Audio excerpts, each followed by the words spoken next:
ನಮಸ್ಕಾರ. ಇಂದು ನಾನು ನಿಮ್ಮೊಂದಿಗೆ ಒಂದು ಶಿಲ್ಪಿಯ ಕಥೆಯನ್ನು ಹಂಚಿಕೊಳ್ಳಲು ಬಯಸುತ್ತೇನೆ. ಅವರ ಪ್ರೀತಿ ತುಂಬಾ ತೀವ್ರವಾಗಿತ್ತು. ಅವರು ತಮ್ಮ ಆತ್ಮವನ್ನು ಕಲ್ಲಿನಲ್ಲಿ ಕೆತ್ತಿದರು. ಈ ಪ್ರಕ್ರಿಯೆಯಲ್ಲಿ ತಮ್ಮ ಹೆಬ್ಬೆರಳು, ದೃಷ್ಟಿ ಮತ್ತು ಬಹುತೇಕ ಜೀವನವನ್ನು ಕಳೆದುಕೊಂಡರು.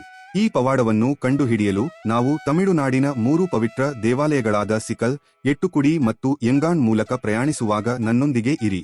ದೇವಾಲಯಗಳ ವಿವರವಾದ ವಿವರಗಳಿಗಾಗಿ ನನ್ನ ಬ್ಲಾಗ್ ನೋಡಿ. ವೆಬ್ ಲಿಂಕ್ ವಿವರಣೆಯಲ್ಲಿದೆ. ಶಿಲ್ಪಿ ತಮಿಳುನಾಡಿನ ಪೊರವಾಚೇರಿ ಎಂಬ ಹಳ್ಳಿಯಿಂದ ಬಂದವರು. ಅವರ ಮೊದಲ ಮೇರುಕೃತಿ ನವಿಲಿನ ಮೇಲೆ ಭವ್ಯವಾಗಿ ಕುಳಿತಿರುವ 6 ಮುಖದ ಮುರುಗನ್ ಎಂಬ ಸುಬ್ರಹ್ಮಣ್ಯನ ಅಸಾಧಾರಣ ವಿಗ್ರಹ. ಪ್ರತಿಯೊಂದು ವಿವರವೂ ಜೀವಂತವಾಗಿತ್ತು. 6 ಅಭಿವ್ಯಕ್ತಿಶೀಲ ಮುಖಗಳು, 10 ಶಕ್ತಿಯುತ ತೋಳುಗಳು, ಗ್ರಾನೈಟ್ ಮೇಲೆ ಸಣ್ಣ ಉಗುರುಗಳು ಸಹ. ಈ ವಿಗ್ರಹವನ್ನು ಅಕ್ಕಲ್ ಮುರುಗನ್ ದೇವಸ್ಥಾನದಲ್ಲಿ ಸ್ಥಾಪಿಸಲಾಯಿತು. ಇದು ರಾಜ್ಯದ ನಿಧಿಯಾಗಿದೆ. ಪ್ರಾಸಂಗಿಕವಾಗಿ ಸಿಕ್ಕಿಂ ದೇವಸ್ಥಾನದಲ್ಲಿ ಪಾರ್ವತಿ ದೇವಿಯು ಸೂರ ಸಂಹಾರಕ್ಕಾಗಿ ಸುಬ್ರಹ್ಮಣ್ಯನಿಗೆ ಶಕ್ತಿ ವೇಲ್ ಅನ್ನು ನೀಡಿದಳು. ಆದರೆ ಪರಿಪೂರ್ಣತೆಗೆ ಒಂದು ಬೆಲೆ ಇದೆ. ಶಿಲ್ಪಿ ಈ ಸೌಂದರ್ಯವನ್ನು ಬೇರೆಡೆ ಪುನರಾವರ್ತಿಸಬಹುದೆಂದು ಆಳುವ ಚೋಳ ರಾಜನು ಹೆದರಿದನು. ತನ್ನ ರಾಜ್ಯವು ಅಂತಹ ಏಕೈಕ ವಿಗ್ರಹವನ್ನು ಹೊಂದಬೇಕೆಂದು ಅವನು ಬಯಸಿದನು. ಅವನ ಕ್ರೂರ ಪರಿಹಾರ. ಅವನು ಶಿಲ್ಪಿಯ ಹೆಬ್ಬೆರಳನ್ನು ಕತ್ತರಿಸಲು ಆದೇಶಿಸಿದನು. ಅವನನ್ನು ಅಂಗವೈಕಲ್ಯಗೊಳಿಸಿ ಅವನ ಕರಕುಶಲತೆಯನ್ನು ಕೊನೆಗೊಳಿಸಿದನು. ಇದು ನಮ್ಮ ಶಿಲ್ಪ ಮುನಿಯನ್ನು ನಿಲ್ಲಿಸಿದೆಯೇ? ಇಲ್ಲ. ಅವನು ಸಿಕಲ್ ನಿಂದ ಹೊರಟನು. ಹೃದಯ ಒಡೆದರೂ ಮುರುಗನ ಹೆಸರನ್ನು ಜಪಿಸುತ್ತಿದ್ದನು. ಊಹಿಸಲಾಗದ ಪ್ರಯತ್ನದಿಂದ ಅವರು ಮತ್ತೆ ಕೆತ್ತಿದರು.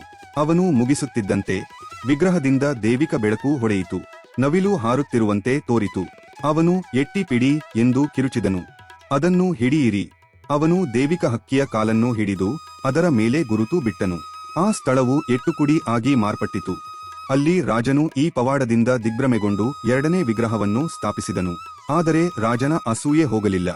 ಅವನು ಶಿಲ್ಪಿಯ ಕಣ್ಣುಗಳನ್ನು ಹೊರತೆಗೆಯಲು ಆದೇಶಿಸಿದನು. ಅವನನ್ನು ಕುರುಡನನ್ನಾಗಿ ಮಾಡಿದನು.